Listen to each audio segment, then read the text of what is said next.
ନଥାନ୍ତି। ପିଲାବେଳେ ବଡ଼ ହେବା ପରେ ବାପା ମାନେ ତାକୁ ସଂସ୍କାର ଶିଖେଇଥାନ୍ତି। ହେଲେ ତମେ ଏମିତିକା ଭାବ ଯେ ନିଜ ପୁଅକୁ ଅବାଟରେ ଯିବା ପାଇଁ ବାଧ୍ୟ କରୁଛ। ଆଉ ତମେ ହଉଛ ମା, ଧରିତ୍ରୀ।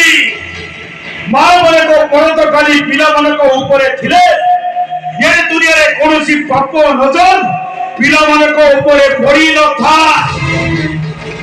ପିଲାମାନେ ଅଜାଟ କଲେ ମା ମାନେ ତାଙ୍କ କାନ୍ଦ ଧରି ଆକଟ କରି କହିଥାନ୍ତି, ଆରେ ଏ ଝିଅ ତୁ ଏମିତି କିଛି କାମ କରିବୁନି, ଏ ଦୁନିଆରେ ଯେମିତି ଆମ ମୁଣ୍ଡ ତଳକୁ ହେଇ ନଯିବ।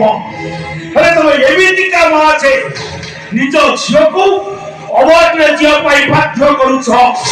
ଆରେ ଜଣେ ନୁହଁ, ଜଣ କରି